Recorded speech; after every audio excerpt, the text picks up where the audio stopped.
Kunci pertama mencari rizki adalah bertakwa kepada Allah. Takwa. Kita sering dengar khatib Jumat selalu memberikan wasiat kepada takwa. Dan itu termasuk rukun khutbah Jumat, harus memberikan wasiat kepada takwa. Tapi sayangnya orang-orang lebih mementingkan cari rizki lewat kantornya, lewat tempat usahanya, daripada bertakwa kepada Allah datang sebelum khatib naik mimbar. Antum bisa lihat berapa persen orang yang datang setelah khatib naik mimbar dan sebelum khatib naik mimbar. Lebih banyak mana? Jamaah, lebih banyak mana? Yang datang setelah khatib naik mimbar, sehingga dia tidak pernah dengar wasiat khatib. Ya ayyuhalladzina amanu taqullaha haqqa tuqatih wa la tamutunna illa wa antum muslimun. Tidak pernah mendengar khatib berwasiat usikum bitaqwallah faqad fazal muttaqun. Enggak pernah. Bertahun-tahun dia hadir Jumatan, dia tidak pernah mendengarkan wasiat untuk bertakwa. Karena dia lebih memikirkan cari rizki itu dengan usaha dia saja. Jamaah, yang bagi rizki itu bukan kantor. Yang bagi rizki itu bukan atasannya, bukan bosnya, tapi Allah Rabbul Alamin. Manusia berusaha, tapi Allah yang menentukan. Wa yarzuqhu min haitsu la yahtasib. Dan Allah akan kasih rizki dari arah yang tidak disangka-sangka. Nah, antum udah bekerja? Belum? Antum udah kerja? Baik, udah usaha, wira swasta. Antum lebih seneng mana? Rizki yang sudah tahu dan rizki yang belum tahu? Yang belum tahu. Rizki yang antum sudah tahu, ana insya Allah biasa akhir bulan ini dapatlah gaji. Berapa? 3 juta. Dia ketika dapat gaji itu biasa. Biasa karena tiap bulan dapat. Tapi ini kalau orang bertakwa, rizkinya dari arah yang tidak disangka-sangka. Artinya tahu-tahu ada orang datang ke rumah atau orang transfer ke rekening. Antum seneng nggak jamaah? Ada di Jember orang dapat transferan 1 miliar. Dia lihat, Allahu Akbar, kata dia, rizki. Ternyata dia dipanggil ke Jakarta. Ada orang yang mau cuci uang, jamaah, masuk ke rekening dia. Bukan rizki, malah balak buat dia. Dia harus dipanggil, antum dapat dari mana duitnya? Tapi yang jelas rizki yang tidak disangka-sangka itu lebih nikmat rasanya. Antum di rumah lagi duduk-duduk, tahu ada tetangga yang kirim pisang goreng. Allahu Akbar. Mimpi apa nah semalam? Tetangga kirim pisang goreng. Rizki. Dan Allah mengatakan di surah Al-A'raf ayat 96, walau anna ahlal qura amanu wattaqu. Andai kata penduduk negeri itu beriman dan bertakwa. Tidak berbicara andai kata penduduk negeri itu semangat bekerja, mereka tidak kenal lelah, siang jadi malam, malam jadi siang, tangan jadi kaki, kaki jadi tangan. Allah tidak berbicara itu, jawab. Ada orang yang tangan jadi kaki, kaki jadi tangan, hidup berkeringat terus, tapi rezekinya tetap tidak berubah. Sampai mati jadi kuli. Ada. Anak kadang-kala kesian tatkala melihat orang yang kerjanya susah lalu tidak sholat. Kesian jamaah. Orang-orang di pasar yang sebelum subuh sudah ada di pasar. Entah kalau di Surabaya, tapi di Jember kita kadang-kala melihat ada orang yang bawa apa, ibu-ibu yang bawa suwunan itu. Sebelum subuh dia sudah jalan. Adzan subuh tidak berhenti. Ada yang mikul dari desa terus ke kota dia jualan. Adzan subuh lewat, masjid tidak berhenti. Sampai mati dia seperti itu. Allah mengatakan andai kata penduduk negeri itu beriman dan bertakwa. Apa kata Allah? La fatahna alaihim barakat minas sama' wal ard. Allah akan bukakan pintu berkah dari langit dan bumi. Dan kalau kita lihat negeri kita ini, Masya Allah, berkah dari langit dan bumi, jangan ditanya. Lempar tongkat tumbuh pohon. Di sebagian negeri tumbuh pohon jadi kayu. Itu banyak. Tapi kenapa penduduk negeri kita tidak bisa menikmati? Antum coba bertanya, ada apa dengan kita? Kita tidak beriman dan bertakwa. Kalau tadi disebutkan sholat subuh berjamaah di masjid, berapa banyak yang sholat? Antum bisa lihat sholat Jumat yang benar-benar wajib, mendengarkan khutbah yang termasuk bagian dari sholat Jumat, berapa banyak yang mendengarkan? Sebagian masih ngobrol ketika khutbah Jumat. Nggak ada takwa. Yang kedua, kunci rizki yang kedua, istighfar. Bagaimanapun kita berusaha bertakwa, kita manusia, kita pasti berbuat dosa. Itu sudah menjadi kodrat manusia. Bahkan kalau kita nggak ada yang berbuat dosa, dunia ini akan dikosongin sama Allah Jalla Jalaluhu. Allah akan datangkan makhluk yang lainnya yang berbuat dosa. Kata Rasul sallallahu alaihi wasallam, "Lau lam tudhnibu la dhahaballahu bikum." Andai kata kalian tidak berbuat dosa, Allah akan hilangkan kalian. Allah akan kosongkan bumi ini. Wala jaa biqaumin akharin yudhnibun fayastaghfiruna Allah fayaghfir lahum. Allah akan datangkan manusia-manusia yang lain, kaum yang berbeda, yang kemudian mereka berbuat dosa dan mereka beristighfar dan Allah mengampuni dosa-dosa mereka. Dan ternyata orang yang bertakwa itu ahli istighfar. Rasulullah sallallahu alaihi wasallam dalam sehari berapa kali istighfar? 100 jam. Kita berapa kali istighfar? Ustaz, ana mau istighfar, alhamdulillah hari ini ana nggak berbuat dosa, Ustaz. Subhanallah. Ini modelnya manusia sekarang. Sok suci, sok tidak punya dosa, istighfar. Makanya Allah ketika menyebutkan penghuni surga itu, apa kata Allah? Kanu qalilan minal laili ma yahja'un. Mereka kalau malam tidurnya sedikit. Itu penghuni surga. Ngapain tidurnya sedikit? Ngapain jamaah? Nonton bola. Ada orang-orang yang tidurnya sedikit berangkat ke kafe, karaoke, klub malam, di alun-alun. Anak kadang-kala bingung. Kadang-kala anak naik kereta yang jam 1 malam. Itu anak berangkat dari rumah, di alun-alun Jember itu banyak pemuda-pemudi cangkruan. Saya lihat, ya Allah, apa yang dicari mereka? Surga? Bukan tentunya.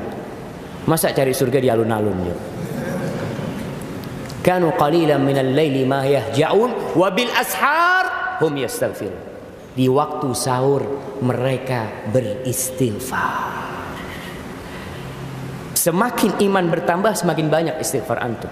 Buktinya siapa? Nabi kita Muhammad sallallahu alaihi wasallam. Berkaitan dengan istighfar ini menjadi kunci rizki. Allah menyebutkan hal ini di surat Nuh. Bagaimana Nabi Nuh merangsang kaumnya. Orang itu ada yang perlu dirangsang dengan hadiah. Dikasih hadiah nggak bisa, dikasih hukuman. Model manusia seperti itu. Antara takut dan harap. Ada anak kita yang Masya Allah, kalau dikasih hadiah semangat belajar. Ada yang dikasih hadiah nggak semangat, tapi kalau dikasih pecut semangat belajar. Iya, manusia berbeda-beda. Sehingga kalau kita lihat Allah kadangkala merangsang manusia dengan surganya. Dikasih ini, ada surga. Terkadang Allah menyebutkan neraka, dan terkadang surga neraka selalu berdampingan. Allah menyebutnya. Nabi Nuh alaihissalam mengatakan kepada kaumnya, "Faqultu astaghfiru rabbakum innahu kana ghaffara."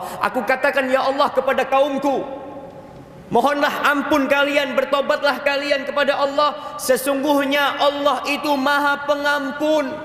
Aku sudah sampaikan itu.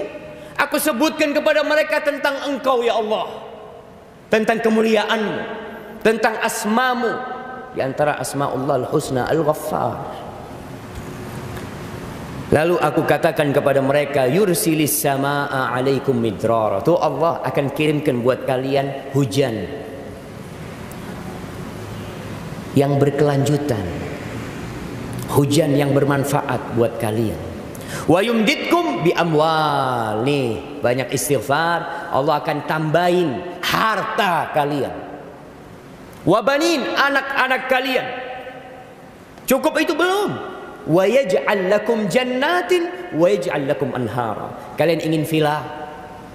Kalian ingin punya rumah peristirahatan di taman yang ada sungainya di bawahnya, yang kalau buka jendela ngelihat sungai, masya Allah, Allah kasih. Apa kuncinya? Istighfar. Maka teman-teman yang cari kerja sana sini, kuliah 4 tahun, dapat ijazah, setiap hari kerjanya buka iklan kerja, lihat daftar dia, ditolak. Ada yang pendaftarnya 100, yang diterima cuma 5. Apa yang antum lakukan? Istighfar. Banyakin istighfar. Terus istighfar. Kebanyakan kita itu cari lobby, nyogok. Syarat pertama takwa. Antum sudah nyogok, menyuap, ar-rashi wal murtashi. Orang yang menyogok dan disogok di mana? Di neraka. Antum sudah mulai hidup antum cari rizki dengan beli tiket ke neraka. Orang tuh beli tiket ke neraka, cuma beli. Nggak ada yang gratis ke neraka, antum lihat. Orang keluarkan duit untuk masuk neraka. Mereka berzina, minum khamar, judi, keluar duit dia. Untuk kemana? Untuk ke surga lah. Maka ingat, mulai awal hidup antum mencari rezeki buat anak-anak nih, yang baru lulus kuliah, yang kebingungan nanti mau kerja di mana. Karena kita lihat ada orang yang nggak pernah kuliah tapi rezekinya masya Allah, Ustaz. Ada yang lulus SD masya Allah, ada yang nggak bisa baca dan nulis, lebih kaya daripada yang profesor, doktor, ahli ekonomi. Akhirnya ahli ekonomi ini jadi pekerja buat orang yang tidak lulus SD. Untuk supaya tahu bahwa rezeki itu tidak ada kaitannya dengan ijazah, nggak ada kaitannya sama ijazah. Ya belajar untuk cari rezeki silahkan. Tapi ingat, kunci rezeki yang Allah telah bukakan buat kita jangan dilupakan. Kemudian yang ketiga, doa. Istighfar itu doa minta ampun, belum doa minta rezeki. Yang ketiga, doa minta rezeki. Di antara doa yang diajarkan oleh Nabi alaihi salatu wassalam, ana ini sering menyampaikan, kalau mau tidur jangan ingat dunia. Ingat apa? Mati. Doanya orang yang mau tidur apa? Bismillahirrahmanirrahim, amutu wa ahya. Mati dan hidup. Tapi ternyata tadi malam ana baca doa ini, Nabi alaihissalatu wasallam mengajarkan kepada kita doa ingat hutang sebelum tidur. Kenapa? Karena kalau antum mati ninggalkan hutang, nggak selesai urusan antum, nggak selesai. Maka antum perlu ingat hutang. Kalau perlu tulis wasiat. Kalau punya utang, mungkin anak-anaknya pada nggak tahu, hanya antum yang tahu, tulis wasiat. Bapak punya utang sama fulan, bapak punya utang sama fulan. Kenapa? Karena orang yang mati syahid semua dosanya diampuni kecuali hutang. Ini berkaitan dengan kematian. An Suhail mengatakan, kana Abu Saleh ya'muruna. Abu Saleh ini nyuruh kita kalau kita mau tidur agar kita miring ke kanan kemudian baca doa. Apa doanya? Allahumma rabbas samawati wa rabbal ardi wa rabbal arsyil azim. Ya Allah, Rabb pemilik langit yang 7 lapis, pemilik bumi, pemilik arsy yang besar, wa rabba kulli syai. Engkau Rabbnya segala sesuatu. Faliqal habbi wan nawa. Engkau yang membelah biji. Kita lihat beras itu atau jagung itu atau apa saja terbelah kemudian muncul.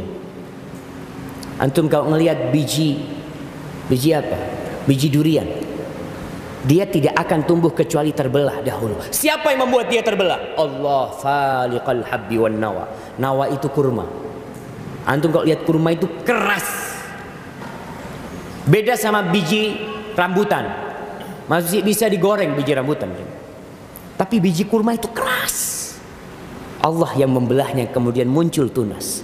Faliqal habbi wan nawa wa munzilat Taurat wal Injil wal Furqan. Engkau yang menurunkan Taurat, yang menurunkan Injil dan menurunkan Al-Furqan, yakni Al-Quranul Karim. Lalu dia mengatakan, a'udzubika min syarri kulli syai, anta akhidun binasiyatihi. Aku berlindung kepadamu dari kejahatan segala sesuatu yang engkau yang memegang ubun-ubunnya dia. Allahumma antal awal falaysa qablaka syai, wa antal akhir falaysa ba'daka syai. Allah, engkaulah yang awal, tidak ada yang sebelummu. Engkaulah akhir yang tidak ada sesudahmu. Wa anta zahir falaysa fawqaka syai. Engkau yang zahir, tidak ada yang di atasmu sesuatu pun. Wa antal batin falaysa dunaka syai. Engkaulah al-batin yang di bawahmu tidak ada sesuatu pun. Lalu apa isi doanya? Ini tawassul jemaah. Tawassul dengan nama Allah dan sifatnya. Setelah itu doanya, iqdi annad dain wa aghnina minal faqr. Ya Allah, bayarin utang kami ya Allah, lunasi utang hamba ya Allah, dan berikan kepada kami karuniamu supaya kami jauh dari kefakiran. Minta sama Allah. Lalu silahkan antum tidur. Disebutkan bahwa Abu Hurairah meriwayatkan hadis ini secara marfu kepada Nabi SAW. Iqdi annad dain wa aghnina minal faqr. Doa. Hari esok, ya sudah terserah Allah. Yang penting kita sudah memohon dan berdoa.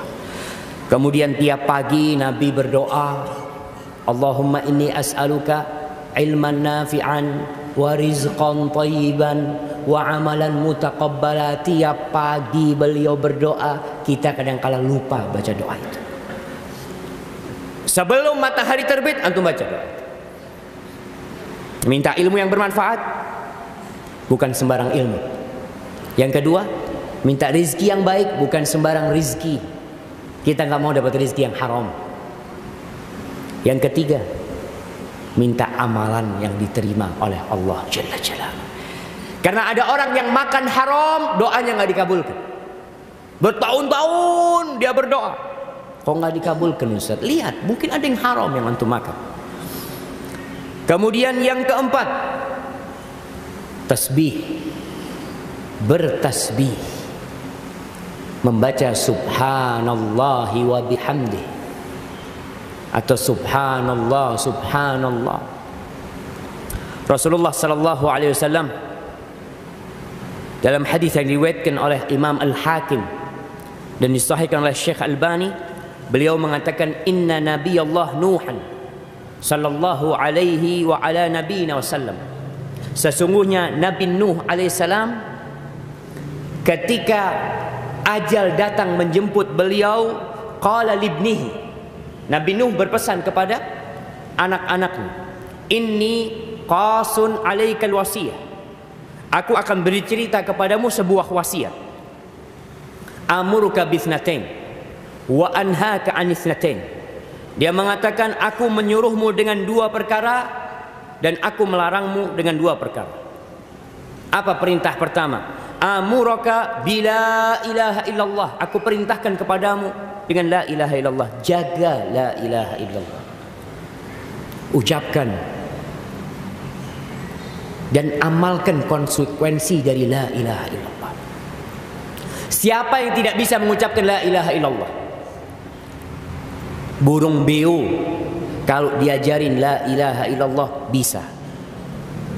Burung kakak tua kalau diajarin la ilaha illallah bisa.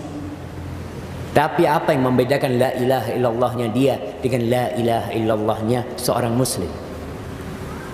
Apa bedanya jemaah? Kita dituntut untuk memahami artinya, melaksanakan tuntutan dan kandungan la ilaha illallah. Bukan sekadar mengatakan la ilaha illallah. Makanya ada orang yang mengatakan la ilaha illallah tapi dia benci sama Allah. Dia tidak menerima aturan Allah. Dia tidak tunduk dengan la ilaha illallah. Berarti bohong antum mengatakan. Orang-orang munafikin, Masya Allah, apakah mereka tidak mengatakan la ilaha illallah? Mereka bersalaman dengan Nabi, tangannya menyentuh tangan Rasulullah sallallahu alaihi wasallam.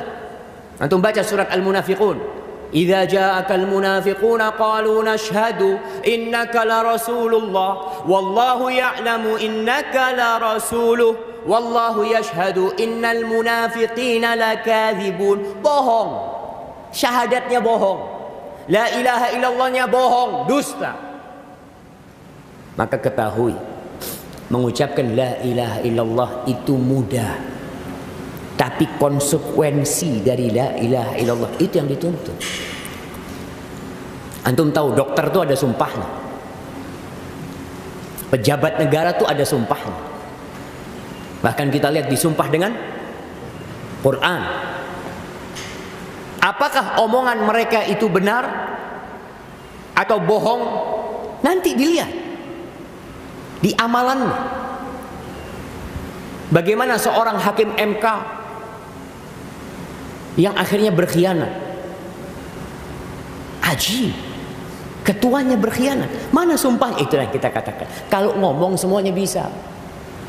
Nabi Nuh ketika mengatakan kepada anaknya, aku perintahkan kepadamu dengan la ilaha illallah. Apakah anaknya tidak mengatakan la ilaha illallah? Anaknya mengatakan. Tapi perintah ini dalam maksudnya, bukan hanya ucapan di lisan. Aku perintahkan dengan la ilaha illallah. Fa inna samawat sab, sesungguhnya langit yang 7 lapis, wal aradhin sab, dan bumi yang 7 lapis. Law wudi'at fi kiffah, kalau ditaruh di daun timbangan yang satu, langit yang 7 lapis dengan bumi semuanya ditaruh di daun timbangan, dan la ilaha illallah ditaruh di daun timbangan yang satunya, malat bihinna la ilaha illallah. Tentunya la ilaha illallah akan lebih berat dari sana. Kemudian yang terakhir, sudah jemaah, dari kisah Nabi Adam ini, karena kita masih banyak ini yang perlu kita bahas. Pesan Nabi Adam kepada putranya mengatakan wa subhanallah wa bihamdi, dan ucapkan subhanallah wa bihamdi, fa innaha salatu kulli syai. Sesungguhnya subhanallah wa bihamdi itu salatnya segala sesuatu. Salatnya binatang-binatang, salatnya pepohonan. Karena kita tahu yusabbihu lahu ma fis samawati wa ma fil ardh. Bertasbih kepada Allah yang di langit dan di bumi. Segala sesuatu bertasbih. Sampai kerikil pun bertasbih, salat mereka. Maka Nabi Adam mengatakan bahwa subhanallah wa bihamdih itu salatnya segala sesuatu. Nabi SAW pernah memegang kerikil, dan para sahabat mendengar tasbih dari kerikil tersebut. Terus Nabi Nuh mengatakan apa? Nabi Nuh mengatakan wa biha yurzakul khalq. Dengan subhanallah wa bihamdih hamba dapat rizki. Maka antum banyak-banyak membaca subhanallah wa bihamdih. Para ulama menyingkap, kenapa kok subhanallah wa bihamdih bisa membuka rizki? Dengan 2 hal. Yang pertama, dengan subhanallah, yaitu menyucikan Allah dari segala kekurangan. Yang di situ ada unsur menetapkan kalau Allah Ar-Razzaq, Allah yang memberi rizki. Karena kita lihat ada orang-orang yang cari rizki di tempat pesugihan. Ada. Dia tidak menyucikan Allah, meyakini ada dewa dan dewi yang bisa memberikan rizki kepada dia, penunggu-penunggu. Maka seorang yang mengatakan subhanallah, sekali lagi itu bukan hanya ucapan di lisan, tapi keyakinan kalau Allah itu suci dari segala kekurangan. Yang kedua, dari wa bihamdih, kita memuji Allah, bersyukur kepada Allah. La in syakartum la azidannakum. Kalau kalian bersyukur, aku akan tambahin. Maka tatkala antum mengatakan subhanallah wa bihamdi, hadirkan perasaan menyucikan Allah dari segala kekurangan, dan pujian hanya milik Allah semata. Aku mau berusaha apapun, kebaikan apapun yang aku lakukan, tetap pujian milik Allah Jalla Jalaluh. Kemudian yang ke berapa? Kelima, tawakal. Kuncinya tawakal. Oleh karena itu kalau antum keluar dari rumah, apa yang antum baca?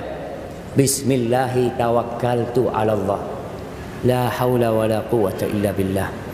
Rasulullah sallallahu alaihi wasallam mengatakan, "Lau annakum tawakkaluna 'ala Allahi haqqa tawakkulihi."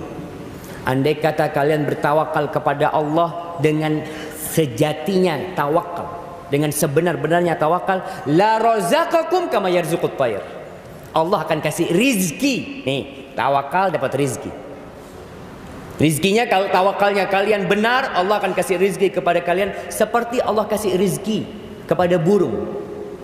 Taghdu khimasan wa taruhu bitanan. Burung tuh pagi kita lihat keluar dari sarangnya.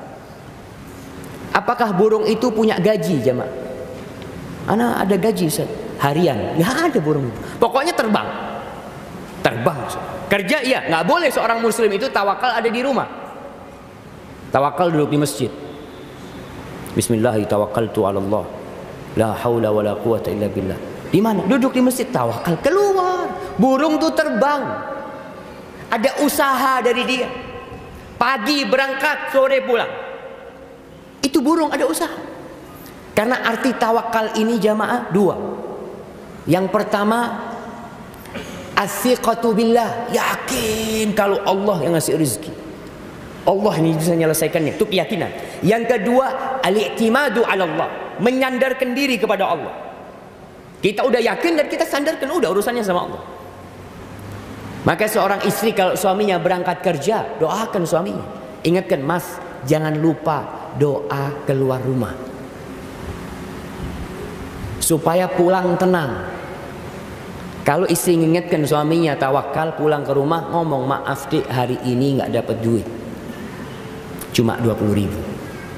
Sekarang ada orang yang kerjanya ojek online, ada yang taksi online, ada orang yang kerjanya memang nunggu panggilan, nggak tahu dia jamaah. Tawakal, serahkan semuanya kepada Allah. Kalau hari ini nggak dapat rezeki, mungkin waktunya aku mati. Karena orang itu tidak akan mati kecuali rezekinya sudah selesai semua. Maka hadirkan jamaah. Orang-orang yang beriman itu suka bersedekah, wa ala rabbihim yatawakkalun, dan mereka bertawakal kepada Allah. Sudah serahkan sama Allah semuanya. Apa yang kita cari jamaah? Apa yang mau kita andalkan? Ini subhanallah, ada orang, karena kalau ingat kisah orang ini di Pekanbaru, masya Allah, dia dulu kongsi sama 3 orang non muslim, punya perusahaan 4. Lalu ketika dia tahu riba itu haram, dia tinggalkan. Dan 3 orang ini ngasih tahu, kamu kalau tidak berurusan dengan bank nggak bisa jalan usaha, harus, kata dia. Ya enggak lah, anak keluar. Dia akhirnya keluar. Dia bikin usaha sendiri, melanjutkan. Dia cerita, anak punya utang 25 miliar. 25 miliar. Alhamdulillah Ustaz, setahun lunas. Lunas tahun itu utang. Dan sekarang anak semakin yakin sama Allah Ustaz. Kalau kita bertakwa, kita bertawakal, kita selalu beristighfar, kita selalu berdoa, selesai urusannya sama Allah. Kita sekarang punya proyek-proyek Ustaz, nggak ada yang suap penyuap itu. Mau dikasihkan ke kita, kita garap. Sampai kemarin dia cerita, ketemu anak di airport, ada proyek 100 miliar dari Pertamina. Anak nggak ada Ustaz. Anak buah anak berangkat dari Pekanbaru ke Jakarta, ketemu sama yang mau kasih proyek. Yang kasih proyek tanya, saya mau dikasih berapa? Apa kata orang ini? Enggak pak, kita nggak pakai kayak gitu-gitu. Itu proyek dikasihkan kita garap sesuai dengan yang diminta. Tapi kalau suap menyuap ini itu kita tidak ada. Oh kalau gitu kita nggak kasih proyek lah. Ya nggak apa-apa pak. Ya sudah, pulang nih orang jangan. Pulang. Besoknya ditelepon. Ini proyek buat kamu. Proyek 100 miliar. Dengan apa? Dengan yang tadi. Kita kadang-kala takut, nggak mungkin sekarang sistemnya udah kayak gini, nggak mungkin dapat proyek, nggak mungkin dapat tender, nggak mungkin. Aina Allah? Di mana Allah? Seakan-akan yang membuat keputusan itu manusia. Allah yang memutuskan semuanya jemaah.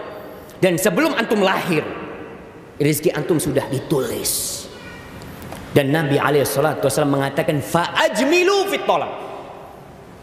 Cari rizkinya dengan cara yang jamil, dengan cara yang cantik, dengan cara yang halal dan indah. Jangan sekali lagi kita mengatakan kalau nggak kayak gini nggak bisa. Kadangkala ambisi dunia saja, bukan nggak bisa, takut diambil fulan, takut ketukar rizkinya, nggak bakal ketukar. Kalau itu bukan rezeki antum, proyek selesai, antum masuk penjara. Itu bukan rezeki antum. Banyak orang yang proyek selesai, dia punya ini itu, masuk penjara. Karena itu bukan rezeki antum sebenarnya. Jangan pakai cara yang haram, jamaah. Kemudian yang ke berapa? 6, 7. Antum kalau sudah mulai salah-salah ini lapar berarti, jamaah. Yang ke-6, sholat 2 rakaat atau sholat 4 rakaat di waktu pagi, di awal pagi. Di awal pagi. Sholat apa ini? Sholat apa? Sholat suruh. Iya, anak akan bacakan sabda Nabi alaihissalatu wassalam. Nabi mengatakan dalam hadis riwayat Ahmad dan Abu Dawud, dan hadis ini sahih. Qala Allahu azza wa jalla, Allah berfirman, hadis ini hadis qudsi, ya ibna Adam, wahai anak Adam, la ta'jiz an 4 raka'atin min awalin nahar akfika akhirah. Wahai anak Adam, jangan sampai engkau lemah, malas melaksanakan 4 rakaat di awal siang. Jangan sampai. Aku akan cukupi akhirnya. Rezekinya sudah aku jamin sudah engkau. Dalam riwayat lain disebutkan, ibna Adam irka' li 4 rakaat min awalin nahar akfika akhirah. Anak Adam, engkau ruku 4 rakaat di awal pagi, awal hari, aku akan cukupi engkau sampai akhirnya. Ada 2 penafsiran para ulama 4 rakaat ini. Yang pertama, 2 rakaat sebelum subuh plus 2 rakaat sholat subuh. Itu penafsiran yang pertama. Penafsiran yang kedua adalah sholat duha. 4 rakaat sholat duha. Ya sudah, antum lebih yakin sama yang mana? Laksanakan dua-duanya. 2 rakaat sebelum subuh kita tahu kemuliaannya, sholat subuh kita tahu kemuliaannya, dan sholat duha, masya Allah, dijamin rezekinya sampai akhir. Maka jangan lupa sholat duha di awal pagi. Dan puncak sholat duha ini kapan? Yang paling mulia ketika anak onta kepanasan. Hina tarmudul fisal. Anak onta kepanasan tuh, nah itu yang paling mulia. Jam berapa kalau di Indonesia? Jam 9, jam 10. Orang lagi rame-ramenya tokonya ya. Lagi tegang-tegangnya. Makanya sholat itu disebut dengan sholatul awwabin. Sholatnya orang-orang yang balik kepada Allah. Karena tatkala sibuk dunia, dia balik sama Allah. Dia balik. Karena dia tahu ini semua Allah yang kasih. Ada orang yang takut jemaah, mau balik sama Allah. Kita usahakan. Usahakan sholat duha ini supaya rezekinya lancar. Yang ke-7, menikah. Menikah. Gimana? Benar jemaah. Menikah. Jadi Allah Jalla Jalla berfirman di surat Nur ayat 32, wa ankihul ayama minkum was-salihina min ibadikum wa imaikum in yakunu fuqara yughnihimullahu min fadli wallahu wasi'un alim. Kata Allah, nikahkan tuh orang-orang yang jomblo. Al-ayama itu jam'u ayyin, artinya orang yang tidak punya pasangan. Bahasa sekarang, betul, jomblo itu yang nggak punya pasangan, yang belum menikah. Nikahkan mereka. Siapa aja dari keluarga kalian, baik perempuan, laki-laki yang belum punya pasangan, nikahkan. Wassolihin, dan yang soleh-soleh dari hamba laki-laki kalian atau budak-budak perempuan kalian. Lalu Allah mengatakan, memberikan catatan, iyakunu fuqara yughnihimullah min fadli. Kalau mereka fakir, siapa yang akan kasih rezeki? Allah. Allah yang akan cukupin. Makanya antum jangan takut nih ibu-ibu, kalau ada yang melamar putrinya orang yang mungkin ekonominya tidak stabil. Jangan takut. Kenapa? Kalau dia orang soleh, Allah akan cukupi rizki. Ada sebagian yang lebih percaya dengan kekayaan menantunya. Ini ada jamaah, orang yang menikah karena melihat kekayaan menantunya, menantunya bangkrut, minta cerai. Karena dia menikah untuk harta. Niatkan lillahi ta'ala. Kalau miskin, Allah yang akan mencukupinya. Dan Nabi SAW dalam hadis yang diriwayatkan Abu Hurairah radhiyallahu anhu, Nabi mengatakan, "Salasatun haqqun 'alallahi aunuhum." Ada 3 orang yang Allah pasti membantu mereka. 3 orang. Yang pertama, al-mujahid fi sabilillah, orang yang berjihad di jalan Allah. Yang kedua, al-mukatib alladzi yuridul ada, budak yang ingin membebaskan dirinya, yang bayar, yang membeli dirinya sendiri. Yang ketiga, wan nakih alladzi yuridul afaf, seorang yang menikah untuk menjaga kehormatan dirinya. Jadi antum kalau niat nikah untuk menjaga kehormatan dirinya, lalu antum nggak punya uang, nggak punya duit, datang sudah bismillah. Datang, cari mertua yang soleh, cari calon istri yang soleha juga. Bukan kecantikan, karena banyak kita lebih memilih kecantikan daripada kesolehan. Kesolehan itu nanti lah Ustaz, insya Allah bisa diperbaiki Ustaz. Tapi kalau wajah ini nggak bisa diperbaiki Ustaz. Wajah itu yang bisa rusak. Betul. Kalau antum menikah karena tubuhnya yang semampai, bisa rusak tuh tubuhnya. Wajahnya bisa rusak. Tapi kalau antum menikah karena kesolehannya, untuk menjaga kehormatan diri antum, Allah cukupi antum. Allah jamin antum.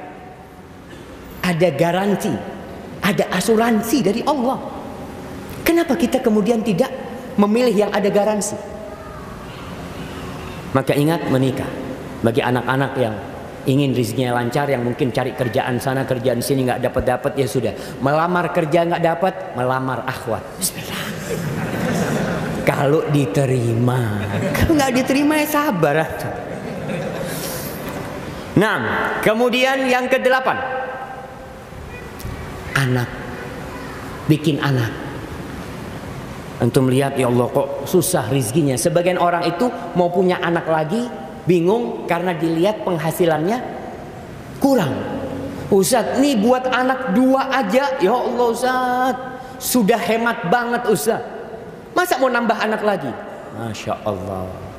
Yang ngasih rizki itu bapaknya apa Tuhannya? Allah yang kasih rizki. Jadi kalau antum yang ngasih rizki, antum perlu perhitungan. Antum hitung tuh.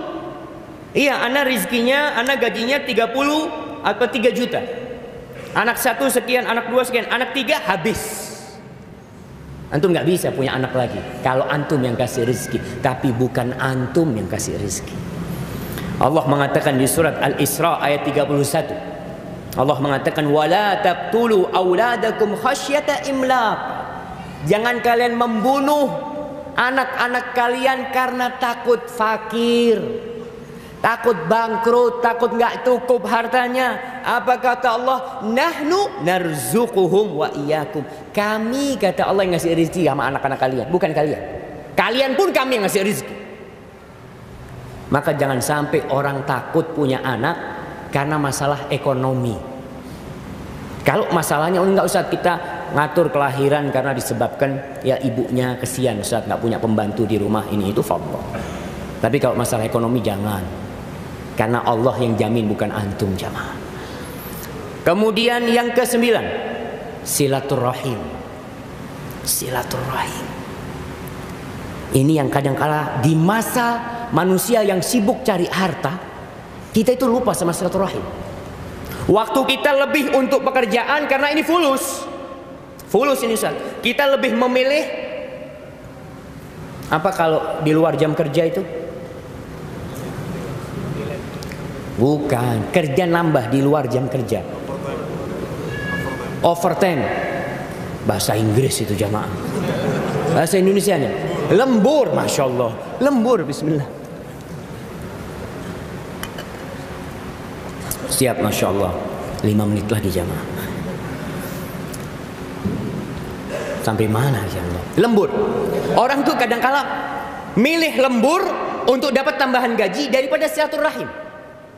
Antum sekarang dirubah. Waktu lemburnya itu, ini lembur nih, kamu mau lembur sekian? Enggak. Lembur saya mau silaturahim. Kenapa? Karena silaturahim saya itu lembur buat saya. ada tambahan rezeki lebih besar daripada yang dikasih sama bapak. Rasul sallallahu alaihi wasallam mengatakan, "Man ahabba an yubsata lahu fi rizqihi wa yunsa'a lahu fi athari falyasil rahim." Barang siapa yang ingin rizkinya diluaskan, dibentangkan, dan umurnya ditambahkan, waktunya diberkahin, masa hidupnya ditambahin, apa yang harus dilakukan? Silaturahim. Jadi antum kalau dilihat rizkinya mulai sempit, lembur-lembur tinggalkan. Ganti lemburnya silaturahim. Ingat, silaturahim itu bukan ke rumah sohib, bukan ke rumah teman, bukan ke rumah tetangga, bukan di rumah partner kerja, bukan. Itu namanya ziarah. Betul. Jadi kalau antum datang ke rumah sohib, antum disebut penziarah, bukan disebut silaturahim. Silaturahmi itu silah menyambung rahim yang ada rahimnya, artinya hubungan kerabat. Dan silaturahim itu bukan maknanya berkunjung, bukan. Maknanya menyambung bisa dengan uang, menyambung bisa dengan telepon, menyambung bisa dengan membantu memberikan santunan, menyambung bisa dengan berkunjung atau apa saja. Kemudian yang terakhir, alhamdulillah, yang ke-10, sedekah. Ternyata sedekah itu pintu rizki. Antum kalau punya duit 10 juta, sedekah 1 juta bukan berkurang duit antum. Ini tambahan dari Allah. Allah mengatakan, in tuqridullaha qardan hasanan yudha'ifhu lakum wa yaghfir lakum. Kalau kalian ngutangin Allah, kita tuh kalau ada investasi, orang taruh sini duitnya Pak, 100 juta dapat tiap bulan 30 juta. Kira-kira banyak nggak yang investasi? Ngantri jamaah sampai OJK itu kewalahan mendapati investasi bodong kayak gini, tapi orang suka. Kita bingung, Ustaz. Kita udah kasih tahu investasi kayak gitu itu bohong semuanya, tapi orang tetap berambisi. Karena kok bisa bohong? Saya dapat terbukti bulan pertama dapat 30 juta, bulan kedua 30 juta, bulan ketiga 100 juta hilang. Itu yang terjadi. Nih Allah nawarin investasi, utangin duit kalian kasih Allah. Apa yang terjadi? Yudha'ifu lakum. Allah lipat gandakan, bukan persentase, bukan. Kalau persentase kan 50%, ini dilipat gandakan. Antum kasih 10 juta, kita kasih 20 juta. Kita lipat gandakan jadi 700 kali lipat. Itu janji Allah. Ditambah lagi diampuni dosa-dosa. Maka antum setiap saat lah, setiap pagi antum sedekah, keluarkan duit, bismillah. Berangkat kerja, sebelumnya udah berdoa, sebelum subuh sudah istighfar, sudah sholat 2 rakaat sebelum subuh, sholat subuh, keluar rumah baca doa tawakal sama Allah Jalla Jalaluh. Kemudian setelah itu berbagi, antum sedekah sama orang. Pulang dari kerja silaturahim, datang ke rumah ayahnya bawa tahu goreng, bawa apa, ayah gimana kabarnya ayah, kepada keponakannya, kepada kakaknya, adiknya. Insya Allah rizki antum diluaskan sama Allah. Selain kita tetap berusaha. Hadza wallahu a'lam bishawab. Itu yang bisa kita kaji pada kesempatan kali ini.